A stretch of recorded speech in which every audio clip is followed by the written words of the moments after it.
الحمد لله نحمده ونستعينه ونستغفره ونعوذ بالله من شرور أنفسنا ومن سيئات أعمالنا من يهده الله فلا مضل له ومن يضلله فلا هادي له وأشهد أن لا إله إلا الله وحده لا شريك له وأشهد أن محمدا عبده ورسوله يا أيها الذين آمنوا اتقوا الله حق تقاته ولا تموتن إلا وأنتم مسلمون يا أيها الناس اتقوا ربكم الذي خلقكم من نفس واحدة وخلق منها زوجها وبث منهما رجالا كثيرا ونساء واتقوا الله الذي تساءلون به والأرحام إن الله كان عليكم رقيبا يا أيها الذين آمنوا اتقوا الله وقولوا قولا سديدا يصلح لكم أعمالكم ويغفر لكم ذنوبكم ومن يطع الله ورسوله فقد فاز فوزا عظيما أما بعد فإن خير الحديث كتاب الله وخير الهدي هدي محمد صلى الله عليه وسلم وشر الأمور محدثاتها وكل محدثة بدعة وكل بدعة ضلالة وكل ضلالة في النار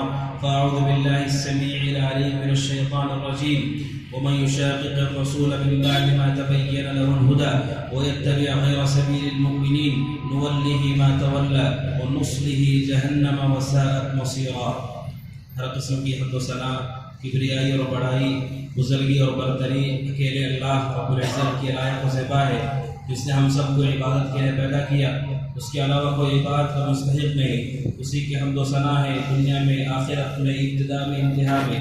درود و سلام نازل و سارے انبیاء اور رسول پر بالخصوص نبی اکرم جناب محمد رسول اللہ صلی اللہ علیہ وسلم پر جن کو اللہ عز و جل نے ہماری ہدایت کے لیے مبعوث فرمایا.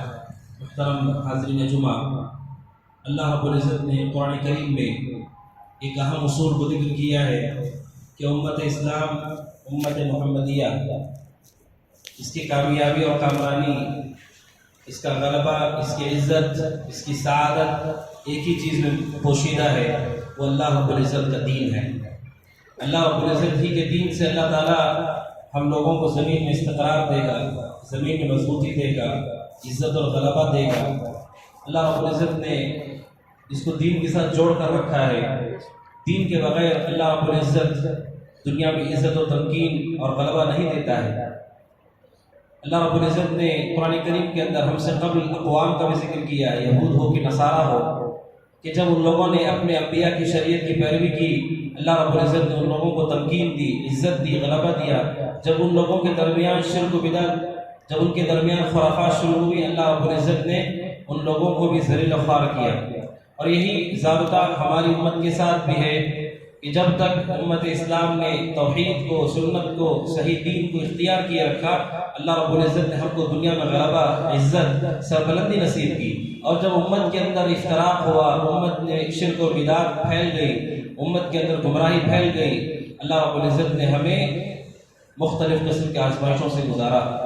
بلکہ شیخ الاسلام ابن تیمیہ رحمۃ اللہ علیہ کہتے ہیں کہ پوری تاریخ میں اگر کوئی آدمی غور کر کے دیکھے، جہاں جہاں ہماری حکومت تھی اور جہاں جہاں اللہ رب العزت نے ہمیں تمکین دی تھی، کہتے ہیں ان ساری جگہوں پر آپ اگر غور سے دیکھیں کہ کب ہماری حکومتیں ختم ہوئی، کب ہماری تمکین ختم ہوئی، کب ہمارا غلبہ ختم ہوا، کہتے ہیں کہ میں نے پوری تاریخ کو غور سے دیکھا. شام میں، عراق میں، مصر میں اور جہاں جہاں ہماری حکومتیں تھیں. ابن تیمیہ رحمۃ اللہ علیہ کہتے ہیں جب ان جگہوں پر شرک اور بدعات اور خرافات غالب ہونے لگی، اللہ تعالیٰ نے ان کو ہٹا کر کافروں کو پہ مسلط کر دیا. یہ اللہ رب العزت کا قانون ہے کہ جب بھی دین کے ساتھ کھلواڑ ہوتا ہے، گمراہیاں داخل ہوتی ہیں، اللہ تعالیٰ ان کو ہٹا کر ان سے بدتر لوگوں کو ان پہ غالب کرتا ہے. یہ اللہ رب العزت کا قانون ہے، قرآن مجید میں اس کا ذکر ہے. تو ہماری عزت اور تمکین دین کے ساتھ متصل ہے.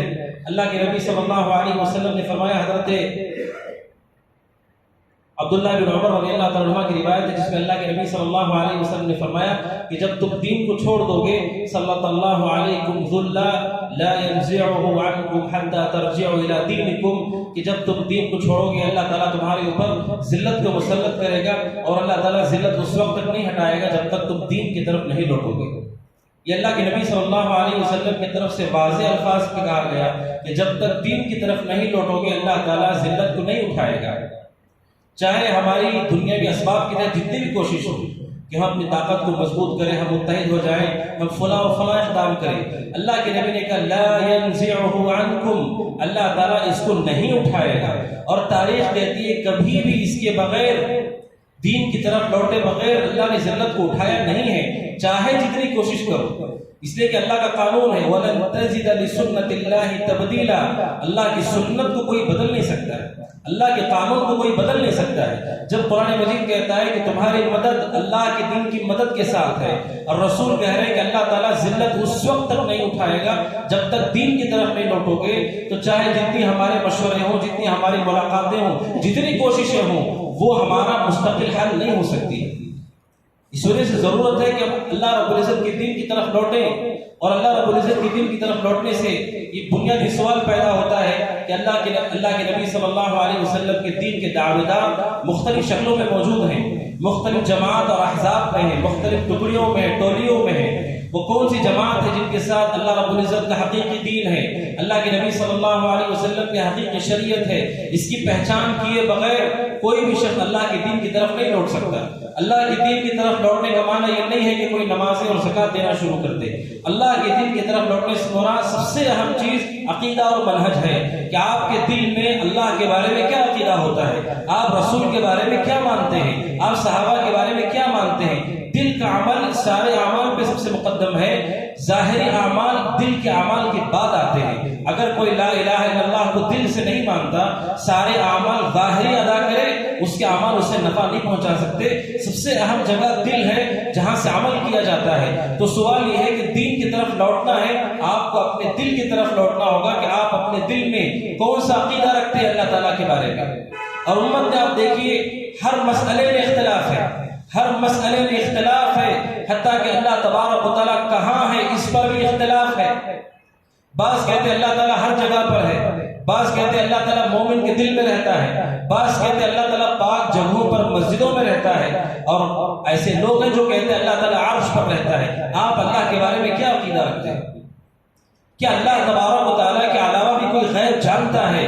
کیا اللہ کے علاوہ بھی کوئی ہے جو پوری کائنات میں جو چاہے وہ تصرف کر سکتا ہے؟ اس میں بھی اختلاف ہے۔ امت کا طبقہ کہتا ہے اللہ کے علاوہ انبیاء اور رسول ہیں جن کی مرضی چلتی ہے زمین و آسمان میں، جن کو غیب قائم ہے۔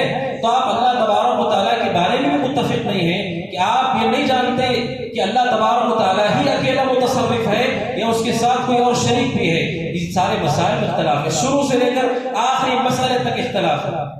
اب سوال یہ ہے کہ اللہ کے دین کی طرف کیسے لوٹو گے جب یہ نہیں معلوم کہ کس کے ساتھ حق ہے؟ میرے بھائیوں، آج خطبہ جمعہ میں مجھے یہی بات واضح کرنی ہے کہ دین حق کون سا ہے، صحیح اسلام کون سا ہے، جس کو اللہ کے نبی صلی اللہ علیہ وسلم نے امت تک حوالے کیا اور آپ نے صحابہ سے کہا دوسروں تک پہنچاؤ، وہ کون سا دین صحیح ہے، اسی کی پہچان ضروری ہے۔ میرے بھائیوں، وہ دین جو سب سے برحق اور خالص دین ہے، جس کے علاوہ کوئی دین نہیں ہے، جس کے علاوہ کوئی حقیقی شریعت نہیں ہے، وہ صحابہ کا دین ہے، صحابہ کے شاگردوں کا دین ہے، اور صحابہ کے شاگردوں سے لینے والوں کا دین ہے۔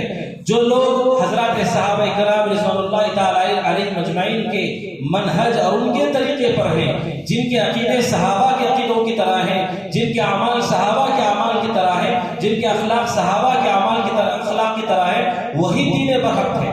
اس کے علاوہ جو کچھ ہے وہ لوگوں کے اضافے ہیں، وہ لوگوں کی طرف سے ایجاد شدہ ہے۔ اسی کو منہج سلف کہا جاتا ہے کہ سلف صالحین جن میں سب سے پہلے اللہ کے نبی آتے ہیں، آپ سب سے پہلے سلف ہیں، اور آپ کے صحابہ، آپ کے شاگردان حضرات صحابہ اکرام رضوان اللہ تعالی علیہم مجمعین، ان لوگوں کے کیا عقیدے تھے، ان لوگوں کے کیا اعمال تھے، ان لوگوں کے کیا اخلاق تھے، ان کے کیا افکار تھے، اس کو اختیار کرنا اپنی زندگی میں، اسی کو سلف کا منہج کہا جاتا ہے کہ ہم اپنی زندگی کے ہر شعبے میں اللہ کے نبی صلی اللہ علیہ وسلم اور آپ کے صحابہ سے جڑ کر دین کو حاصل کریں، دین کو سمجھیں، دین کی شناخت حاصل کریں، اسی کو منہج صحابہ کہا جاتا ہے۔ اور صحابہ اکرام رضوان اللہ تعالی علیہ وسلم، اور کیوں ایسا ہے؟ قرآن مجید تو ہر ایک کے پاس ہے، احادیث نبویہ بھی ہر ایک کے پاس ہے، تو یہ بات سمجھ لیں کہ دین کو سمجھنے میں لوگوں کے الگ الگ راستے ہیں۔ بعض ایسے جنہوں نے دین کو عقل سے سمجھا ہے، ان کی عقل جسے صحیح کہتی ہے اسے وہ دین مانتے ہیں، ان کی عقل جسے غلط کہتی ہے اسے وہ دین نہیں مانتے۔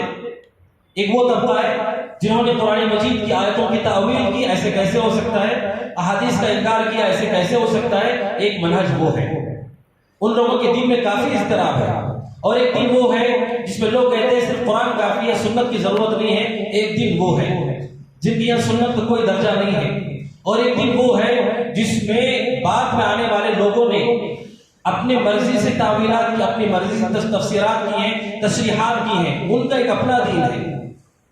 اس طرح سے دین کے مختلف حصے ہیں، اور بعض ایسے ہیں جو کہتے ہیں کسی دین کی ضرورت نہیں، باپ دادا جس پر تھے اس پہ چلتے چلے جاؤ۔ ایک دن وہ ہے، اور ایک دن وہ ہے جس میں لوگ کہتے ہیں کہ اکثریت جن کے ساتھ ہے وہ حق پر ہے۔ اگر کسی علاقے میں 80% کسی عقیدے پر مسلمان ہے تو وہ حق پر ہے، اور اسی علاقے دوسرے علاقے میں اگر وہ 20% ہو جائیں تو وہ حق پر نہیں ہے۔ ایک منہج وہ ہے لوگوں کے پاس۔ لوگوں کے پاس دین سمجھنے کے الگ الگ مناہج ہیں، اور ہر ایک نے اپنی طرح سے دین کو سمجھا ہے۔ سوال یہ ہے کہ اس میں سب سے صحیح منہج کون سا ہے، برحق منہج کون سا ہے؟ وہ منہج صحابہ اکرام کا منہج ہے، صحابہ اکرام کا طریقہ ہے۔ جیسے انہوں نے اللہ کے نبی صلی اللہ علیہ وسلم سے دین کو سیکھا اور صحابہ کو سکھایا، وہی دین برحق اور سچا ہے۔ اور آپ کو یہ بھی بتاؤں، آپ ایسا نہ سوچئے کہ دوسرے فرقے کے لوگ قرآن مجید کا حوالہ نہیں دیتے ہیں، یہ سنتوں کا حوالہ نہیں دیتے ہیں، قرآن مجید کے حوالے دیتے ہیں۔ بہت سارے مسائل ایسے جہاں پر وہ قرآن مجید کی آیت پڑھتے ہیں، بخاری کی حدیث پیش کرتے ہیں، لیکن ان میں اور ہم میں فرق یہ ہے، ہم کہتے ہیں کہ آیت کا معنی آپ اپنی طرف سے نہیں لے سکتے، معنی وہی معتبر ہے جو صحابہ نے لیا ہے، اور حدیث کی تشریح وہی معتبر ہے جو صحابی نے لی ہے۔ مثال کے طور پر کہتے ہیں اللہ رب العزت نے قرآن مجید میں کہا یا ایھا الذین آمنوا استعینوا بالصبر والصلاۃ، کہتے ہیں ایمان والو نماز سے اور صبر سے مدد حاصل کرو۔ کہتے ہیں دیکھو نماز سے اور صبر سے مدد لے سکتے ہیں، جب نماز سے مدد لے سکتے ہیں تو نیک لوگوں سے کیوں نہیں لے سکتے؟ ہماری نماز ٹوٹی پھوٹی نماز ہے، جب ہماری نماز سے مدد لے سکتے ہیں تو نیک لوگوں سے کیوں مدد نہیں لے سکتے جو وفات پا چکے ہیں؟ آپ دیکھ رہے ہیں قرآن مجید کی آیت تو پیش کر رہے ہیں، لیکن اس کا معنی، اس کی تفسیر اپنی طرف سے۔ ہم یہ کہتے ہیں اگر اس آیت کا یہی معنی ہے، کوئی ایک ایسا صحابی آپ بتائیے جس نے اللہ کو چھوڑ کر غیر اللہ کو پکارا۔ پورے کتب احادیث میں، کتب آثار میں، جن میں صحابہ کی زندگیاں درج ہیں، اقوال درج ہیں، کوئی ایک صحابی بچوں سے لے کر بڑے بوڑھے تک کسی ایک صحابی سے آپ نہیں بتا سکتے جنہوں نے اللہ کو چھوڑ کر کسی اور کو پکارا؟ تو آپ بتائیے کون برحق ہے؟ ایک آیت کا مطلب وہ جو آپ لیتے ہیں، اور ایک مطلب وہ جو صحابہ کے پاس ہے۔ صحابہ نے یہ مطلب لیا نماز پڑھو اللہ کی مدد تم تک آئے گی، صبر کرو اللہ کی مدد تم تک آئے گی، یہ صحابہ کے نزدیک معنی تھا، اور آپ کے نزدیک معنی یہ کہ اللہ کو چھوڑ کے دوسرے کو پکارو۔ اس طرح میرے بھائیوں ہر فرقے نے اپنی طرف سے ایسا معنی کھڑا ہے۔ اب آئیے اللہ رب العزت کے بارے میں ہمارا عقیدہ ہے اللہ تعالیٰ عرش پر ہے، الرحمن علی العرش استوى، اللہ تعالیٰ عرش پر ہے ذات کے اعتبار سے، اس کا علم ہر جگہ ہے، اس کا علم ہر جگہ ہے، اس کے دیکھنے نے ہم سب کو گھیر رکھا ہے۔ لیکن ایک طبقہ کہتا ہے اللہ تعالیٰ ہر جگہ موجود ہے۔ کیوں؟ کیونکہ قرآن مجید میں اللہ تبارک و تعالیٰ نے کہا وہ تمہارے ساتھ ہے، اللہ تعالیٰ تمہارے ساتھ ہے، تو کہتے ہیں دیکھو اس سے پتہ چلتا ہے اللہ تعالیٰ ہر جگہ ہے۔ ہم کہتے ہیں اس آیت کا ایک مطلب آپ نے لیا ہے، اللہ تعالیٰ تمہارے ساتھ ہے کا مطلب اللہ کی ذات یہاں زمین پہ رہتی ہے۔ ہم کہتے ہیں آئیے حضرت عبداللہ بن عباس کہتے ہیں رضی اللہ تعالیٰ عنہما، کہتے ہیں الرحمن علی العرش استوى کی تفسیر میں کہ اللہ تبارک و تعالیٰ کی ذات آسمان پر ہے، اس کا علم سب جگہ ہے۔ ایک تفسیر صحابی کی ہے اور ایک تفسیر آپ کی ہے، اس پہ معتبر تفسیر صحابی کی تفسیر ہے۔ میرے بھائیوں اس طرح دین کے ہر مسئلے میں صحابہ کو سامنے رکھ کر دین سمجھنا یہی سلف صالحین کا منہج ہے میرے بھائیوں۔ اور اس کی کیا وجوہات ہیں، کیوں ایسا ہے، کیوں صحابہ کو سامنے رکھ کر دین کو سمجھنا چاہیے؟ اس کی مختلف وجوہات ہیں۔ ان میں سے پہلی وجہ یہ ہے کہ صحابہ کے جو عقیدے ہیں وہ ان کے اپنے ذاتی عقیدے نہیں ہیں۔ صحابہ کی جو نظریات ہیں ان کے اپنے ذاتی نظریات نہیں ہیں، ان کے اعمال اپنے ذاتی اعمال نہیں ہیں، انہوں نے رسول سے تربیت پائی ہے۔ رسول صلی اللہ علیہ وسلم نے ان لوگوں کو بتلایا ہے، ان لوگوں کو سکھلایا ہے، لہذا ان کو آپ معتبر مانیے۔ اللہ کے نبی صلی اللہ علیہ وسلم کے صحابہ نے اللہ کے نبی اور قرآن مجید کے علاوہ کسی چیز کو مصدر نہیں مانا، دین سمجھنے کے لیے کسی اور چیز کو بنیاد نہیں مانا، وہ قرآن و سنت ہی سے دین کو سمجھتے تھے، اور جہاں ان سے خطا ہوتی اللہ کے نبی ان کی اصلاح کر دیتے تھے اور وہ اس اصلاح کے مطابق اپنی زندگی کو ڈھال لیتے تھے۔ حضرت ربیع بنت عفرہ بن معاویہ کہتی ہیں ان کی شادی کا موقع تھا، صحیح بخاری کی روایت ہے، اللہ کے نبی ان کی شادی میں شریک ہوئے، اللہ کے نبی بستر پہ بیٹھے ہوئے تھے اور شادی میں کچھ بچیاں گا رہی تھی، گنگنا رہی تھی، اور اس ترانے میں بچیاں جنگ بدر میں جو صحابہ شہید ہوئے ان کا ذکر کر رہی تھی کہ ہمارے باپ داداؤں نے، صحابہ نے اللہ کے دین کے لیے کیسی کیسی قربانیاں دی. یہ اپنے اشعار میں کہہ رہی تھی، گنگنا رہی تھی. شادی کا موقع ہے، اللہ کے نبی صلی اللہ علیہ وسلم شادی میں تشریف لے کر گئے. کہتی ہے کہ اسی درمیان کسی نے آواز لگائی، کہتی ہے کہ کسی نے کہا وَفِينَا نَبِيٌّ يَعْلَمُ مَا فِي غَدٍ. شعر کہتے کہتے کسی نے یہ کہہ دیا ہمارے پاس ایسے نبی آئے ہوئے ہیں جنہیں کل کیا ہوگا وہ معلوم ہے. صحیح بخاری کی روایت ہے. ایک جملہ کہ ہمارے درمیان ایسے نبی موجود ہیں جنہیں معلوم ہے کہ کل کیا ہوگا. جب اللہ کے نبی نے سنا آپ نے فوراً ٹوکا، آپ نے کہا جملے کو نکال دو، جو پہلے کہہ رہی تھی وہ کہو. اللہ کے نبی نے اس جملے کو برداشت نہیں کیا کہ ہمارے درمیان ایسے نبی ہیں جو کل کیا ہوگا اسے جانتے ہیں. یہ بخاری کی روایت ہے. ربیع کہتی ہے رضی اللہ عنہ اللہ کے نبی نے فوراً ٹوکا اور کہا جملے کو نکال دو. کیا پتا چلا؟ اللہ کے نبی صلی اللہ علیہ وسلم نے وقتاً فوقتاً ان صحابہ کی تربیت کی ہے، ان کی اصلاح کی ہے. لہذا ان کے دین پر اعتماد کیجئے، ان کے راستے کو اختیار کیجئے. اور دوسری بات، حضرات صحابہ کرام رضوان اللہ تعالی علیہم اجمعین، انہوں نے بڑی حرص کے ساتھ اللہ کے نبی سے دین سیکھا ہے، بڑی حرص کے ساتھ. اور اللہ کے نبی صلی اللہ علیہ وسلم نے پورا دین انہی کے سامنے واضح کیا تھا. ہم لوگ تو اس زمانے موجود نہیں تھے. کون لوگ تھے جنہوں نے دین کو نازل ہوتے ہوئے دیکھا، قرآن کو نازل ہوتے ہوئے دیکھا، رسول کو دین سکھاتے ہوئے دیکھا، رسول کو نمازیں پڑھاتے ہوئے دیکھا، رسول کو خطبہ دیتے ہوئے دیکھا، رسول کو جنگ کرتے ہوئے دیکھا، رسول کو فتویٰ دیتے ہوئے دیکھا. انہی لوگوں نے دیکھا ہے. ہم اس زمانے میں موجود نہیں تھے اور ان لوگوں نے اس شدت کے ساتھ ان ساری چیزوں کو محفوظ کیا ہے. لہذا ان کے دین پہ بھروسہ کیجیے، اعتماد کیجیے. کہتے ہیں حضرت عمر بن خطاب رضی اللہ تعالیٰ عنہ کہ اللہ کے نبی صلی اللہ علیہ وسلم نے ہم لوگوں کو آدم کی پیدائش سے لے کر قیامت تک اور جنت میں چلے جائیں گے اس وقت تک کیا کچھ ہوگا سب رسول نے ہم کو بتا دیا. لہذا ایک دن وہ ہے، ایک طریقہ وہ ہے جو بعد میں علماء بتا رہے ہیں، بعد میں لوگ بتا رہے ہیں، مفکرین بتا رہے ہیں، اپنی طرف سے شرح کرنے والے بتا رہے ہیں. اور ایک وہ دین ہے جس میں آدم سے لے کے قیامت تک کیا ہوگا وہ بتایا گیا ہے. یہ صحابہ کا طریقہ ہے میرے بھائی. اسی وجہ سے ابو زید کہتے ہیں انصاری رضی اللہ عنہ، صحیح مسلم کی روایت ہے، اللہ کے نبی صلی اللہ علیہ وسلم نے کیسے ان لوگوں کو علم دیا ہے آپ اندازہ کیجئے. کہتے ہیں نماز فجر کے بعد اللہ کے نبی منبر پہ آئے اور نماز فجر سے لے کر نماز ظہر تک آپ نے خطبہ دیا. نماز ظہر تک آپ نے خطبہ دیا، صحیح مسلم کی روایت ہے. اور نماز ظہر کا وقت ہو گیا، آپ ممبر سے نیچے اترے، آپ نے ظہر کی نماز پڑھائی، نماز کے بعد پھر ممبر پہ آئے اور ظہر سے لے کے عصر تک آپ نے خطبہ دیا. پھر عصر کی نماز کے لیے آپ نے خطبہ روکا، اترے، عصر کی نماز پڑھی، پھر ممبر پہ آئے، عصر سے لے کے مغرب تک آپ نے خطبہ دیا. کہتے اللہ کے نبی نے جنتی جنت میں جائیں گے اور ان کے درجات کیا ہوں گے، جہنم میں جائیں گے ان کے درجات کیا ہوں گے. وہاں تک جو کچھ ہونے والا تھا آپ نے ہم سب کو واضح کر دیا. کہتے اعلمنا احفظنا، ہم میں سب سے بڑا عالم وہ ہے جو شخص اس دن کا خطبہ یاد رکھے ہوئے ہیں، وہ سب سے بڑا عالم ہے. اب دیکھیے صحابہ کو اللہ کے نبی نے سارا دن واضح کر دیا، آدم سے لے کے جنت میں جانے تک ساری چیزیں ان کو بتا دی گئی. لہذا جو ان کا عقیدہ تھا وہی برحق ہے، جو ان کی باتیں تھیں وہی برحق ہیں. ان کے علاوہ جو لوگوں نے اضافے کی وہ اپنی باتیں ہیں. اس وجہ سے حافظ ابن رجب کہتے ہیں رحمۃ اللہ علیہ، کہتے ہیں سلف اور خلف میں فرق ہے کہ بعد کے لوگوں کے پاس باتیں بہت زیادہ ہیں، باتیں بہت زیادہ ہیں اور علم کی مقدار بہت ہی قلیل ہے. اور صحابہ پوری طرح علم سے لبریز لوگ تھے اور ان کی باتیں گفتگو کم ہے. جتنا انہیں بتایا گیا اس پہ انہوں نے تسلیم کیا، سر جھکایا اور لوگوں تک پہنچایا. اور بعد کے لوگوں نے اعتراضات کیے، بعد کے لوگوں نے سوالات اٹھائے، احادیث پہ سوالات اٹھائے، اور آج کے اٹھانے والے اٹھاتے ہیں. کتنے ایسے لوگ ہیں، حضرت عائشہ صدیقہ کہتے ہیں اللہ کے نبی سے متعلق صلی اللہ علیہ وسلم کہ اللہ کے نبی پہ جادو ہوا تھا. یہ بخاری کی روایت ہے، مختلف کتب حدیث میں بہت سارے لوگ کہتے ہیں جادو نہیں ہوا رسول پہ. یعنی تسلیم کرنے کی صفت ہمارے اندر نہیں ہے. صحابہ کرام نے کسی بھی بات پر رسول کے اعتراض نہیں کیا ہے. امام طحاوی کہتے ہیں رحمۃ اللہ علیہ پورے صحابہ کی زندگی پڑھ کے دیکھیے، ایک بھی ایسا موقع نہیں آیا جس میں انہوں نے رسول کی بات پہ یہ کہا ہو کہ ایسا کیوں ہے.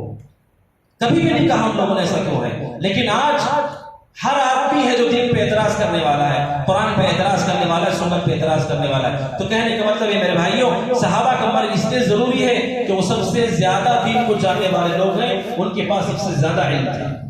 اسی وجہ سے صحابہ کرام اللہ کے نبی صلی اللہ علیہ وسلم سے علم حاصل کرنے میں کتنے شوقین ہوا کرتے تھے ابو ہریرہ رضی اللہ عنہ اس کی سب سے واضح مثال ہے. کہتے ہیں ابو ہریرہ رضی اللہ عنہ کہ مجھے کھانے کے لیے کھانا نہیں رہتا تھا, بھوکے پیاسے ہوتے تھے, اس کے باوجود رسول کے ساتھ رہتے بسا اوقات میں مسجد نبوی بے ہوش ہو کر جاتا تھا بھوک کی شدت کی وجہ سے, لیکن رسول کو انہوں نے کبھی نہیں چھوڑا, رسول کو انہوں نے کبھی نہیں چھوڑا, رسول سے سوال کرتے گئے, دین سیکھتے گئے. اسی وجہ سے بخاری کی روایت ہے ابو ہریرہ نے اللہ کے نبی سے پوچھا, اللہ کے نبی کون وہ لوگ ہیں جو آپ کی شفاعت کے حقدار ہوں گے قیامت کے دن؟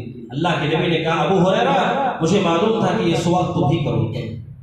آپ نے کہا مجھے معلوم تھا کہ یہ سوال تم ہی کرو گے, کیونکہ مجھے معلوم ہے کہ تمہارے اندر کتنی حرص ہے, کتنی تڑپ ہے دین کو حاصل کرنے کی. ابو ہریرہ رضی اللہ عنہ نے اللہ کے نبی صلی اللہ علیہ وسلم کو لازم پکڑا یہاں تک کہ اللہ کے نبی دنیا سے رخصت ہو گئے. اسی طرح سارے صحابہ ہیں میرے بھائی, ان کا منہج اس لیے ضروری ہے کہ ان لوگوں نے سب سے زیادہ اللہ کے دین کو حاصل کیا ہے. اور دوسری بات, صحابہ کرام رضوان اللہ تعالی علیہم اجمعین اس لیے بھی معتبر ہیں کہ صحابہ نے اللہ کے نبی کے اس دین پر پوری طرح عمل کیا ہے, پوری طرح اللہ کے نبی صلی اللہ علیہ وسلم کے دین پر عمل کیا ہے. جو کچھ آپ نے تعلیمات دی اس تعلیمات کا چلتا پھرتا نمونہ صحابہ کرام ہوتے تھے. بعد میں آنے والے لوگوں نے اللہ رب العزت کی دین کی وہ قدر نہیں کی جو قدر صحابہ نے کی, علم بھی حاصل کیا, اس پر عمل بھی کیا. ابو عبد الرحمن السلمی کہتے ہیں رحمۃ اللہ علیہ, ہمیں عبداللہ بن مسعود نے عثمان بن عفان نے قرآن پڑھایا ہے. وہ کہتے ہیں ہم سے عبداللہ بن مسعود عثمان غنی نے روایت کیا کہ ہم لوگ نبی کے زمانے میں کیسے قرآن پڑھتے تھے. کہتے ہیں ہم 10 آیتیں پڑھتے, ان 10 آیتوں میں جو کچھ علم ہے, جو کچھ ایمان ہے, جو کچھ عمل ہے, جب تک وہ نہیں سیکھ لیتے 10 آیتیں چھوڑ کے آگے نہیں پڑھتے تھے. کہتے ہیں ہم نے قرآن مجید کو صرف آیتوں کو یاد نہیں کیا ہے, ہم نے قرآن مجید کی آیتوں سے ایمان بھی سیکھا, عمل بھی سیکھا, ہر خیر ہم نے سیکھا. اسی وجہ سے امام مالک نے نقل کیا ہے حضرت عبداللہ بن عمر رضی اللہ تعالیٰ عنہما کو 8 سال لگے سورہ بقرہ کے پڑھنے میں, 8 سال تک انہوں نے لگایا صرف سورہ بقرہ کے علم حاصل کرنے میں. یہ صحابہ کا طریقہ ہے, جب تک 10 آیتوں میں جو کچھ ایمان ہے, جو کچھ عمل ہے اپنی زندگی میں نافذ نہیں کرتے, 10 آیتوں کو چھوڑ کر آگے نہیں بڑھتے تھے. آپ اندازہ کیجئے یہ طریقہ بہتر ہے یا ان لوگوں کا, ہم لوگوں کا جن میں اللہ کے دین کے حوالے سے کوئی غیرت بھی باقی نہیں رہی. ہم اللہ کے لیے کوئی چھوٹی عادت بھی نہیں چھوڑ سکتے.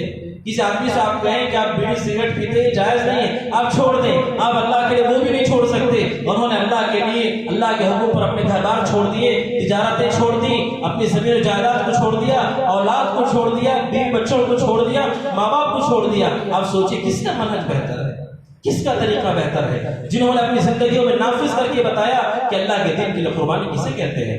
میرے بھائی, اس لیے صحابہ کا منہج سب سے زیادہ اہم منہج ہے. اور اسی طرح صحابہ کرام کی جماعت یہ سب سے مبارک لوگ ہیں, سب سے مبارک لوگ ہیں. ان کے عمل کی وجہ سے اللہ تبارک و تعالیٰ نے انہیں نور عطا کیا تھا. قرآن مجید میں اللہ تعالیٰ نے فرمایا یا ایھا الذین آمنوا ان تتقوا اللہ یجعل لکم فرقانا. اللہ تعالیٰ کہتے ہیں ایمان والو اگر تم اللہ سے ڈرو گے اللہ تعالیٰ تمہیں فرقان عطا کرے گا. فرقان کیا ہے؟ حق و باطل کی تمیز تمہیں دے گا. یاد رکھیے یہ علم اور عمل اس کا تعلق آدمی کی صالحیت سے بھی ہوتا ہے, آدمی کی صالحیت اور تقوی سے بھی ہوتا ہے. ہر شخص کو اللہ تعالیٰ دین کی پوری سمجھ نہیں دیتا ہے, ہر شخص کو اللہ تعالیٰ دین کی بصیرت نہیں دیتا ہے. اللہ تبارک و تعالیٰ نے کہا جو اللہ سے ڈرتے ہیں انہیں اللہ تعالیٰ فرقان عطا کرتا ہے. اور حضرات صحابہ کو یہ فرقان ملا, یہ نصیب ہوا کہ انہوں نے حق و باطل میں تفریق کر لی, ان کے لیے ساری چیزیں واضح ہو گئی. اور ہمارا یہ معاملہ ہے کہ ہمارے نافرمانیوں کی وجہ سے ہمیں آج تک نماز کے ارکان بھی نہیں معلوم, نماز کی واجبات بھی نہیں معلوم, توحید کی 3 قسمیں ہیں, 3 قسموں کا نام کیا ہے, ایک دلیل بھی ہمیں نہیں معلوم. نہ ہمارے اندر حرص ہے نہ ہمارے اندر تڑپ ہے. اللہ تعالیٰ ہم لوگوں کے اوپر رحم فرمائے. میرے بھائیوں صحابہ اکرام ہیں جن کو اللہ تعالیٰ نے یہ برکت عطا فرمائی ان کی تقوی کی وجہ سے, للہیت کی وجہ سے کہ اللہ تعالیٰ نے ان کے حق و باطل کو واضح کیا. اسی وجہ سے ابو سعید خدری رضی اللہ عنہ کہتے ہیں یہ ایسے مبارک لوگ ہیں. اللہ کے نبی صلی اللہ علیہ وسلم نے فرمایا ایک زمانہ ایسا آئے گا کہ جنگ کے دوران لوگ کہیں گے افیکم من صحب النبی, جنگ کے دوران مسلمان کہیں گے کہ ہمارے بیچ میں کوئی ایسا ہے جس نے رسول کو دیکھا یا صحبت اختیار کیے. جواب آئے گا ہاں ایک صحابی ہمارے بیچ میں ہے. جب آواز آئے گی کہ صحابی بیچ میں ہے اللہ تعالیٰ ان کو فتح دے دے گا, اللہ تعالیٰ اسے انہیں کامیاب کر دے گا. آپ نے ایک زمانہ ایسا بھی آئے گا لوگ جنگ کرتے ہوئے پوچھیں گے کیا ہمارے درمیان کوئی ایسا ہے جس نے صحابی کو دیکھا ہے, صحابی سے علم حاصل کیا ہے. جواب آئے گا ہاں کوئی ہے, اللہ تعالیٰ ان کو بھی فتح دے دے گا. اس کے بعد ایسا زمانہ آئے گا لوگ کہیں گے کیا کوئی ایسا ہے ہمارے نے صحابہ کے شاگردوں کو دیکھا ہے، ان سے علم لیا ہے، جواب آئے گا ہاں، اللہ تعالیٰ ان کو فتح دے گا۔ یہ ایسے مبارک لوگ ہیں کہ اللہ تبارک و تعالیٰ ان کے وجود سے کامیابی عطا کرتا تھا۔ آپ اندازہ کیجئے ان کا منہج، ان کا عقیدہ، ان کا نظریہ اور ان کے افکار، ان کا طریقہ کتنا بہتر طریقہ تھا میرے بھائی۔ اور قرآن مجید کی جو آیت میں نے پڑھی، اس آیت کریمہ میں اللہ رب العزت نے پوری وضاحت سے بات بیان فرمائی کہ صحابہ کے طریقے کو چھوڑ کر، صحابہ کرام کے منہج کو چھوڑ کر جو بھی طریقہ ہوگا وہ گمراہی ہوگی۔ اللہ رب العزت نے کہا وَمَن يُشَاقِقِ الرَّسُولَ مِن بَعْدِ مَا تَبَيَّنَ لَهُ الْهُدَى وَيَتَّبِعْ غَيْرَ سَبِيلِ الْمُؤْمِنِينَ نُوَلِّهِ مَا تَوَلَّى وَنُصْلِهِ جَهَنَّمَ وَسَاءَتْ مَصِيرًا۔ اللہ نے کہا جو رسول کی نافرمانی کرتا ہے، وَمَن يُشَاقِقِ الرَّسُولَ مِن بَعْدِ مَا تَبَيَّنَ لَهُ الْهُدَى، ہدایت کے واضح ہونے کے بعد جو رسول کی نافرمانی کرتا ہے، وَيَتَّبِعْ غَيْرَ سَبِيلِ الْمُؤْمِنِينَ، اور مومنین کا راستہ چھوڑ کر کوئی اور راستہ اختیار کرتا ہے، نُوَلِّهِ مَا تَوَلَّى، جس راستے پہ چلے گا اسی پر ہم چلا دیں گے اس کو، وَنُصْلِهِ جہنم، اور اس کو جہنم میں داخل کریں گے، وَسَاءَتْ مَصِيرًا، کتنا برا ٹھکانہ ہے جہنم۔ اس آیت پر غور کیجئے، اللہ نے کہا جو رسول کی مخالفت کرے، یہ تو واضح ہے، معلوم ہے۔ آگے کہا مومنین کا راستہ چھوڑ کر کوئی اور راستہ اختیار کرے۔ کون ہے مومنین؟ کون ہے مومنین اس زمانے میں جن کو قرآن مومن کہہ رہا ہے کہ ان کا راستے کو چھوڑ دو گے اللہ تعالیٰ جہنم میں داخل کر دے گا؟ اس سے مراد کون ہے؟ اس سے مراد صحابہ ہیں۔ صحابہ کا اگر راستہ چھوڑو گے، ان کے طریقے کو چھوڑ کر دین کو سمجھنے کی کوشش کرو گے، اللہ نے کہا ہم اسی جگہ پر تمہیں لگا دیں گے اور جہنم میں داخل کر دیں گے، اور کتنا برا ٹھکانہ ہے جہنم۔ اور اللہ کے نبی صلی اللہ علیہ وسلم نے صحابہ کے منہج کو ہم پر واجب کر دیا، اور اللہ کے نبی صلی اللہ علیہ وسلم نے حدیث میں فرمایا، حضرت ارباز بن ساریہ رضی اللہ عنہ کی حدیث، ابو داؤد کی مشہور حدیث، کہ اللہ کے نبی صلی اللہ علیہ وسلم نے ہمیں نصیحت کی، اور اس نصیحت میں جب اللہ کے نبی صلی اللہ علیہ وسلم نے بڑی موعظت انگیز گفتگو کی، صحابہ رونے لگے۔ کسی صحابی نے کھڑے ہو کر کہا کأنها موعظة مودع فأوصنا، آپ سے کہا اللہ کے نبی آپ کی گفتگو سے تو ایسا لگتا ہے کہ آپ ہمیں چھوڑ کر جا رہے ہیں، آپ ہمیں وصیت کر دیجیے، آپ ہمیں وصیت کر دیجیے۔ مرنے والے وصیت کر کے جاتے ہیں اور اس وصیت میں جھوٹ نہیں بولتے عام طور پہ، اس لیے کہ آدمی کا وقت ختم ہو رہا ہے، وہ جھوٹ بول کر کیوں جائے گا؟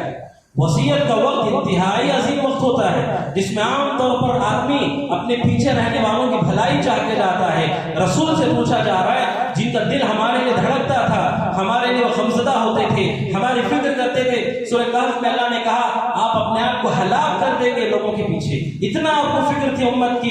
اللہ کے نبی سے کہا جا رہا ہے آپ ہمیں وصیت کر کے جائیے۔ آپ نے کہا اوصیکم بتقوی اللہ، آپ نے کہا میں تمہیں اللہ کے تقوی کی وصیت کرتا ہوں، والسمع والطاعہ، اور حکمرانوں کی اطاعت کرو، جو بھی مسلمان حکمران ہے اس کی اطاعت کرو، اگرچہ کہ وہ حبشی غلام کیوں نہ ہو، اس کی آنکھیں انگور کی مثل کیوں نہ ہو، جو بھی شخص تمہارے اوپر امیر بن جائے، تمہارے اوپر حکومت اسے اختیار مل جائے، اس کی اطاعت کرو۔ پھر آگے آپ نے فرمایا فَإِنَّهُ مَن يَعِشْ مِنكُم بَعْدِي، جو میرے بعد جیے گا فَسَيَرَى اخْتِلَافًا كَثِيرًا، بہت سارے اختلاف دیکھے گا، اور ایسے ہی ہوا ہے یہود کے ساتھ بھی، نصارہ کے ساتھ بھی۔ نبیوں کے جانے کے بعد امتوں میں اختلاف ہو گیا، بہت ساری چیزوں کو لے کر اختلاف ہوا۔ آپ نے کہا میری امت میں بھی ہوگا، اور شدید قسم کا اختلاف ہوگا، شدید قسم کا اختلاف ہوا، اور ایسا اختلاف ہوا حضرت عبداللہ بن عمر کہتے ہیں رضی اللہ عنہ، اللہ کے نبی نے فرمایا اختلاف کیسے ہوا کہ یہود کے 71، نصارہ کے 72، ہماری امت کے 73 فرقے ہوئے، ان سے ایک قدم آگے چلے گئے، اتنا شدید اختلاف ہوگا۔ آپ نے کہا فعلیکم بسنتی، میرے سنت کو لازم پکڑو، وسنت الخلفاء الراشدین المہدیین، اور میرے بعد میرے سنت کے ساتھ آپ نے کہا خلفاء راشدین کی سنت کو لازم پکڑو، اپنے داڑوں سے اسے مضبوط طریقے سے پکڑ لو۔ سوال یہ ہے کیا رسول کی سنت کافی نہیں ہے کہ خلفاء راشدین کی سنت کا ذکر کیا جا رہا ہے؟ ایک اہم سوچنے والی بات ہے۔ اللہ تعالیٰ قرآن میں کہہ رہے ہیں رسول کی مخالفت کرو گے، مومنین کا راستہ چھوڑو گے تو جہنم میں جاؤ گے، اور حدیث کہہ رہی میری سنت اور خلفاء راشدین کی سنت کیوں صحابہ کو بار بار جوڑا جا رہا ہے؟ کیونکہ معلوم ہے کہ بعد میں آنے والے لوگوں نے قرآن پڑھ کر کے، سنتیں پڑھ کر کے اس کا معنی اور مطلب اپنی طرف سے لوگوں کو بیان کیا، اور آج تک لوگوں کو گمراہ کر رہے ہیں۔ کیا ہماری امت کا ایسا طبقہ نہیں ہے جو یہ کہتا ہے کہ اللہ تک پہنچنے کے وسیلے کی ضرورت ہے، اور کہتا ہے قرآن مجید میں اللہ نے کہا اے ایمان والو اتقوا اللہ وابتغوا الیہ الوسیلہ، اللہ تک جانے کے لیے وسیلہ اختیار کرو۔ یہ تو قرآن کی آیت ہے، اور قرآن کی آیت پڑھ کر لوگوں کو یہ بتاتا ہے اگر اللہ تک جانا ہے کسی نہ کسی کا وسیلہ تو لگانا پڑے پڑے گا. ہم کہتے ہیں اس آیت کا یہ مطلب اگر ہے کسی ایک صحابی سے آپ بتائیے جنہوں نے اللہ سے دعا کرتے ہوئے رسول کو اپنے ساتھ جوڑا, ابراہیم کو اپنے ساتھ جوڑا, موسیٰ کو اپنے ساتھ جوڑا, یا کسی اور نیک شخص کو اپنے ساتھ جوڑا. کسی صحابی نے اللہ کو پکارتے ہوئے کسی اور کو نہیں جوڑا.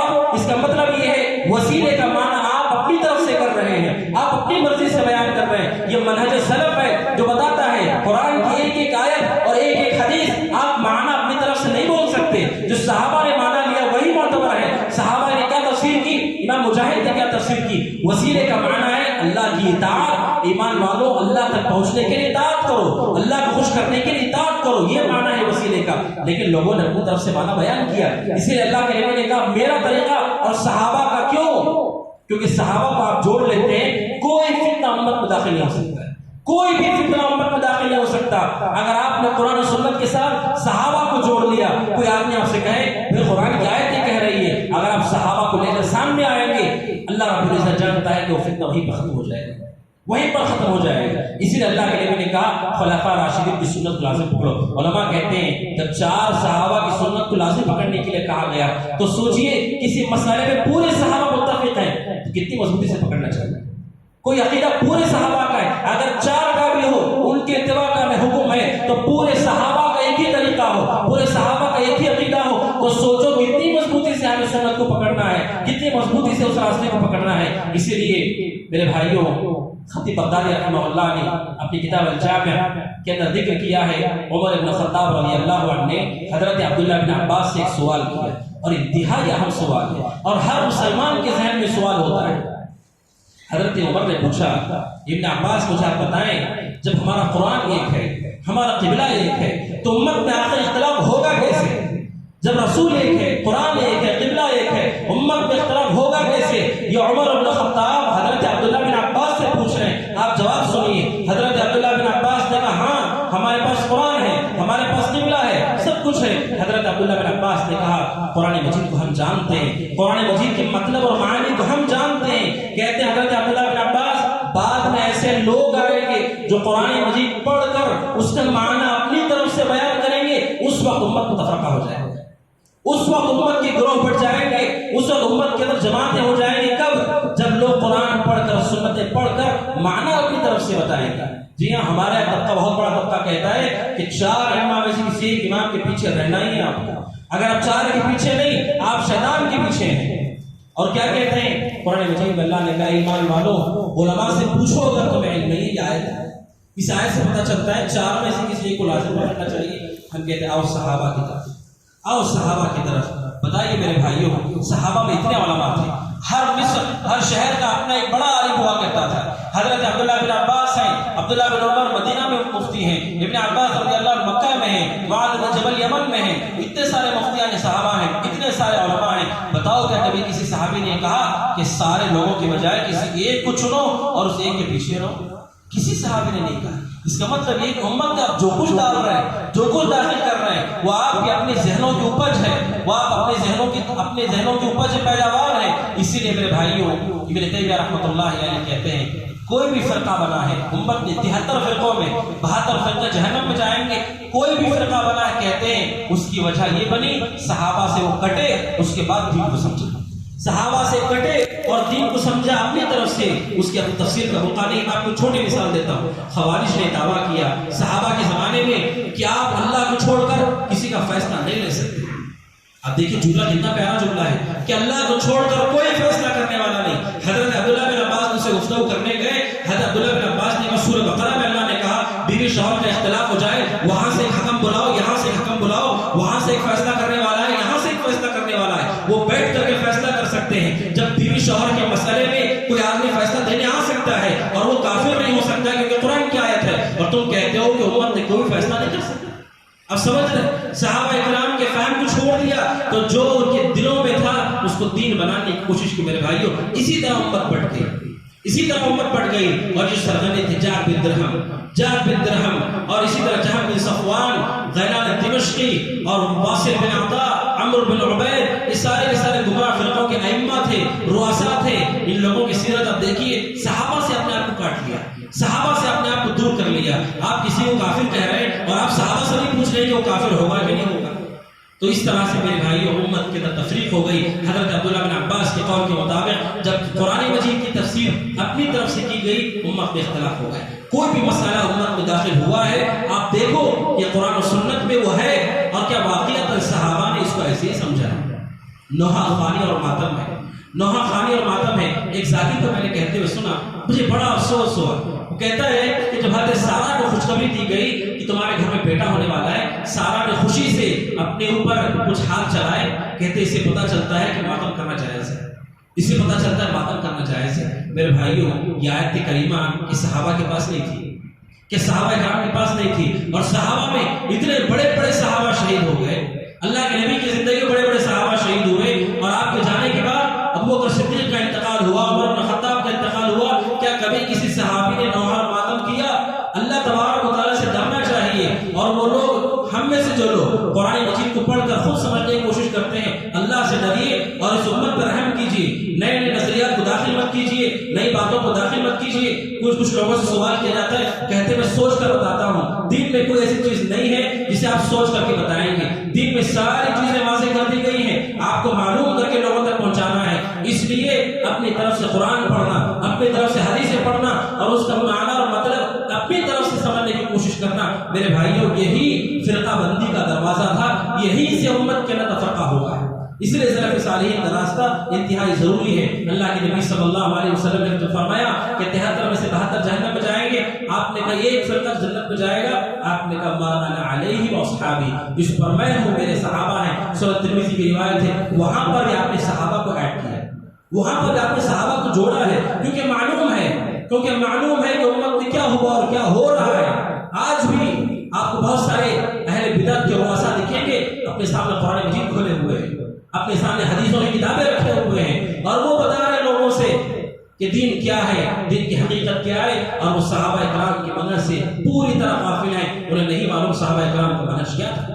اب آئیے قبروں کی پختگی کی طرف، قبروں کی پختگی، قبروں پہ مسجد کا تعمیر کرنا، آپ اس کو سمجھتے ہیں؟ بہت سارے لوگ ایسے جسے بہت بڑا ثواب سمجھتے ہیں، بہت بڑا ثواب سمجھتے ہیں کہ آپ کسی نیک شخص کی قبر پہ مسجد کی تعمیر کریں، قبلے کی جگہ پر اس کی قبر ہو، تو یہ بہت بڑا کار خیر ہے، اور اس کے لیے بہت ساری باتیں وہ کرتے ہیں۔ سوال یہ ہے میرے بھائیوں کہ صحابہ کرام کی زندگی میں اللہ کے نبی صلی اللہ علیہ وسلم کا انتقال ہو گیا، آپ کی وفات ہو گئی، کیا کسی صحابی نے آپ کی قبر کو پختہ کیا؟ کیا کسی صحابی نے رسول کی قبر کو پختہ کیا؟ جو سب سے افضل بشر ہے، ان سے افضل کوئی بشر کائنات میں نہیں، جب ان کی قبر کو پختہ نہیں کیا جا سکتا، نہیں کیا گیا، اور صحابہ نے نہیں کیا، تو اب صحابہ سے آگے بڑھ گئے، صحابہ سے ایک ہاتھ آگے بڑھ گئے، اور ہم ایسے لوگوں کو جو رسول کے مقابلے میں کچھ بھی نہیں، ہم ان کی قبروں کو پختہ کریں۔ میرے بھائیوں یہ مثالیں میں آپ کو بار بار اس لیے دے رہا ہوں تاکہ آپ سمجھیں منہج سلف سے کیا مراد ہے، کہ دین کی ہر شعبے میں آپ صحابہ کو اپنے سامنے رکھیے اور اسی طرح دین کو سمجھیے جس طرح صحابہ نے سمجھا ہے، اور اپنی طرف سے دین کو نہ سمجھیے۔ اور ایسے لوگ جو قرآن سنت کا نام لیتے ہیں، دھوکے بچ جائیے جب تک آپ نہ دیکھ لیں کہ صحابہ کرام ہمارے ساتھ ہے کہ نہیں ہے۔ ایک طبقہ ہے جو کہتا ہے کہ آپ اپنے آپ کو صرف مسلمان کہیے، آپ کیوں اپنے آپ کو سلفی کہتے ہیں، کیوں اپنے آپ کو اہل حدیث کہتے ہیں؟ اور قرآن مجید کی آیت ہے جس میں اللہ تعالیٰ کہتے ہیں وَسَمَّاكُمُ الْمُسْلِمِينَ، ابراہیم نے تمہارا نام مسلمان رکھا ہے تو مسلمان رہو، کیوں اپنے آپ کو دوسرے فرقوں میں بانٹتے ہو؟ اور ہم یہ کہتے ہیں کہ کسی چیز کی طرف منتسب ہونا اور ان کے عقائد اور اپنے نظریات کو اختیار کرنا یہ صحیح نہیں ہے، لیکن کیا اپنے آپ کو سلفی کہنا بھی صحیح نہیں ہے، اہل الحدیث کہنا بھی صحیح نہیں ہے؟ آئیے صحابہ کی طرف، حضرت عبداللہ بن عباس رضی اللہ تعالیٰ عنہ کہتے ہیں یوم تبیض وجوہ وتسود وجوہ، کہتے ہیں جب قیامت کے دن کچھ چہرے سیاہ ہوں گے، کالے ہوں گے، اور کچھ چہروں پہ روشنی ہوگی، کہتے ہیں تبیض وجوہ اہل سنہ، کہتے ہیں سنت والوں کے چہرے روشن ہوں گے اور بدعتیوں کے چہرے کالے ہوں گے۔ یہ نام صحابی نے رکھا ہے، حضرت عبداللہ بن عباس نے۔ آپ صحابہ سے آگے مت پڑھیے، اور یہ جو نام ہے یہ نام ہمارے منہج کی پہچان دیتے ہیں۔ جب صحابہ کرام کے زمانے میں صحیح مسلم امام مسلم نے اپنے مقدمے میں لکھا ہے، ایک شخص حضرت عبداللہ بن عباس کے پاس آیا اور حدیثیں بولنے لگا کہ رسول نے کہا ہے، رسول نے کہا ہے، رسول نے کہا ہے۔ حضرت عبداللہ بن عباس اسے نگاہ اٹھا کے نہیں دیکھ رہے، اسے نگاہ اٹھا کے نہیں دیکھ رہے۔ اس کے دل میں سوال آیا، یہ تو صحابہ ہیں، حدیث کی اتنی عزت کرنے والے لوگ، آخر کیا بات ہے کہ میری کسی بھی حدیث پر سر اٹھا کر کے نہیں دیکھ رہے؟ حضرت عبداللہ بن عباس نے اسے سوال کیا، حضرت عبداللہ بن عباس نے اس سے سوال کیا آخر کیا بات ہے، میں حدیث بیان کرتا ہوں آپ سر اٹھا کے کیوں نہیں دیکھتے ہیں؟ حضرت عبداللہ بن عباس نے کہا جب فتنہ نہیں ہوا تھا، جب بدعتیں وجود میں نہیں آئی تھی، اس زمانے میں کوئی بھی شخص کہتا قال رسول اللہ تو ہم سارے کانوں اس کی طرف متوجہ کر دیتے، ہمارا دل اس کے ساتھ جڑ جاتا۔ کوئی بھی شخص کہتا قال رسول اللہ، ابن عباس کہتے ہیں لیکن اب نہیں، اب بدعتیں وجود میں آ چکی ہیں، اب ہم اسی کی حدیث کو مانیں گے جو یہ بتائے گا کہ اس نے کس سے حدیث کی ہے۔ آپ سمجھ رہے ہیں صحابہ کرام رضوان اللہ تعالیٰ علیہم اجمعین نے یہ احتیاط جب بدعتیں وجود میں آئی، حضرت عبداللہ بن عباس نے فرق کیا کہ ہم سنت والے لوگ ہیں، اہل السنہ، اور جو اس سنت سے ہٹے ہوئے وہ اہل البدع ہیں۔ لہٰذا اگر کوئی آدمی اپنے آپ کو سلفی کہتا ہے، اہل السنہ اہل الحدیث کہتا ہے، اس میں کوئی قباحت نہیں ہے، بلکہ ابن تیمیہ رحمۃ اللہ علیہ کہتے ہیں اس میں کوئی عیب نہیں۔ جب لوگ امتیوں کے ناموں سے فخر جتاتے ہیں، اگر ہم اپنے آپ کو صحابہ سے جوڑ کر کہیں کہ ہم سلفی ہیں، ہم قرآن و سنت کو صحابہ کے طریقے پہ سمجھتے ہیں اور اس کے علاوہ ہمارا کوئی طریقہ نہیں دین کو سمجھنے کا، یہ شرف ہے، یہ عزت ہے، یہ سربلندی ہے۔ کہتے لا عیب علی من اظہر مظہر السلف وانتسب الیہ واعتز الیہ بل یجب قبول ذلک منہ اتفاقا۔ ابن تیمیہ کہتے ہیں جو سلف سے اپنے آپ کو جوڑے اس کی تو عزت ہونی چاہیے کہ یہ وہ شخص ہے کہ 72 فرقوں کے اندر یہ اپنے آپ پہ مضبوطی سے کھڑا ہے اور یہ کہتا ہے کہ دین ہمارے پاس وہی ہے جو قال اللہ اور قال رسول ہے۔ یہ ایسا شخص قابل احترام ہے اور اس سے اس بات کو قبول کیا جانا چاہیے اور صحابہ کے منہج کے مطابق اپنے سارے معاملات کو رکھنا چاہیے۔ میرے بھائیوں، صحابہ کرام کو ماننا چاہیے، صحابہ کرام کا طریقہ ہے۔ اللہ کے نبی صلی اللہ علیہ وسلم نے فرمایا اصحابی امانۃ للامہ، آپ نے کہا میرے صحابہ امت کے لیے امن اور سلامتی کی نشانی ہے۔ جب تک صحابہ رہے فتنے دبے رہے، بدعتیں دبی رہی۔ اس وجہ سے حضرت عبداللہ بن عباس نے کہا کہ شیطان سب سے زیادہ کسی سے نفرت کرتا ہے تو مجھ سے نفرت کرتا ہے، مجھ سے نفرت کرتا ہے۔ کوئی بھی بدعت ایجاد ہوتی ہے کہیں پر بھی صحابی اس کو 2 لفظوں میں توڑ دیتا ہے، صحابی 2 لفظوں میں اس فتنے کو توڑ دیتا ہے۔ اس لیے سب سے زیادہ دشمنی شیطان کو صحابہ سے رہی اور وہ انتظار میں رہا کہ ان کا زمانہ ختم ہو، اور اللہ کے نبی نے فرمایا سب سے بہترین زمانہ میرا زمانہ ہے، پھر میرے بعد آنے والوں کا زمانہ، پھر اس کے بعد کا زمانہ ہے۔ اس لیے کہ صحابہ نے اپنے شاگردوں کی بھی ایسی تربیت کی۔ امام مجاہد کہتے ہیں میں نے پورا قرآن 3 مرتبہ حضرت عبداللہ بن عباس سے پڑھا ہے، ہر ایک آیت کو میں روکتا تھا اور اس کا معنی مطلب پوچھ کے میں آگے بڑھتا تھا۔ یہ صحابہ کرام کے شاگرد ہیں اور ان کے بعد جتنے لوگوں نے اسی نہج پہ حاصل کیا ہے وہ سلفی ہیں اور وہ عقیدتاً صحابہ سے جڑے ہوئے لوگ ہیں اور وہ اہل حق ہیں۔ اللہ رب العزت دعا کہ اللہ تعالیٰ کہنے والوں کو سننے والوں کو ہم سب کو صحابہ کی منہج کو اختیار کرنے کی توفیق عطا فرمائے اور ہر طرح کی گمراہی بدعت سے ہماری حفاظت فرمائے۔ اقول قولی ھذا واستغفر اللہ لي ولكم ولسائر المسلمين من كل ذنب وخطيئة فاستغفروه انه هو الغفور الرحيم۔